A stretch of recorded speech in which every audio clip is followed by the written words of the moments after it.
Assalamualaikum warahmatullahi wabarakatuh. Kepada yang terhormat Ibu Erni selaku dosen mata kuliah Kepemimpinan Pemerintahan kelas D dan teman-temanku semuanya yang sangat saya cintai.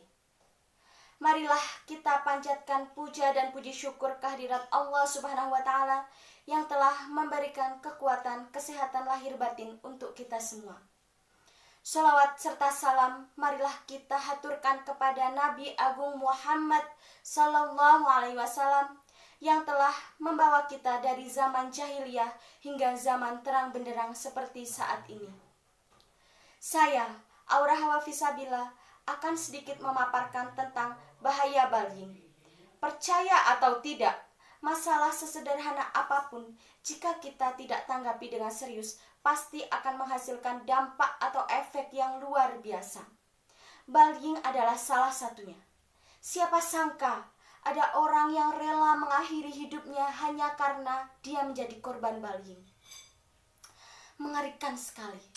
Dampak bullying pun sangat beragam, mulai dari dampak yang sangat ringan seperti takut datang ke sekolah, prestasi sekolah menurun, sampai dia mengakhiri hidupnya. Bullying sendiri sering terjadi, bahkan sudah menjadi tradisi di kalangan pelajar. Padahal negeri kita ini terkenal dengan negeri yang masyarakatnya ramah tamah, serta sangat menjunjung tinggi sopan santun. Bullying merupakan salah satu bentuk kekerasan yang dilakukan oleh satu atau sekelompok orang dengan sengaja melakukan tindakan-tindakan yang bersifat negatif secara berulang kali dengan tujuan adalah menyakiti, merendahkan, atau bahkan menjatuhkan harga diri orang lain. Mengapa seseorang bisa melakukan bullying? Pelaku bullying sendiri melakukan aksi itu dengan berbagai alasan.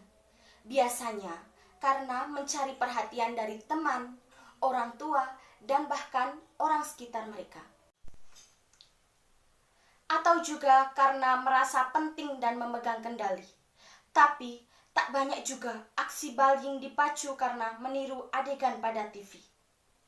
Dan juga karena memiliki pengalaman masa lalu yang sama, korban bullying dapat berubah menjadi pelaku bullying.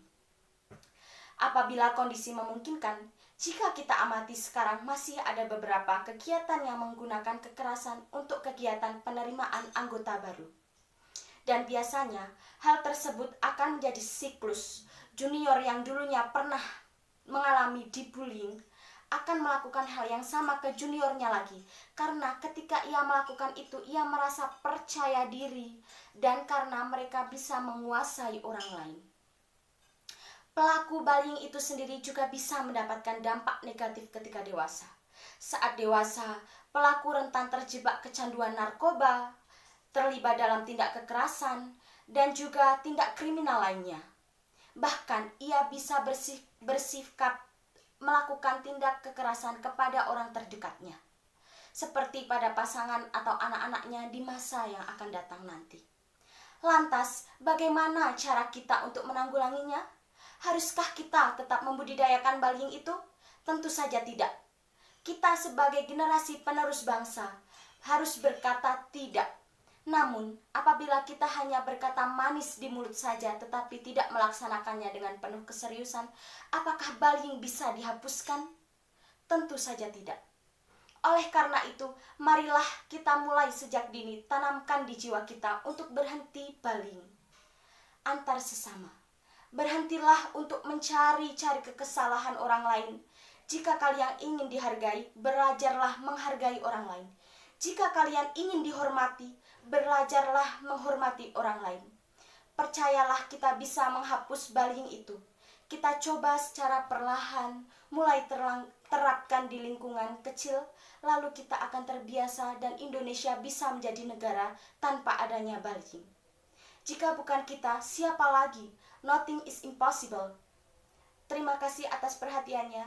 Wassalamualaikum warahmatullahi wabarakatuh.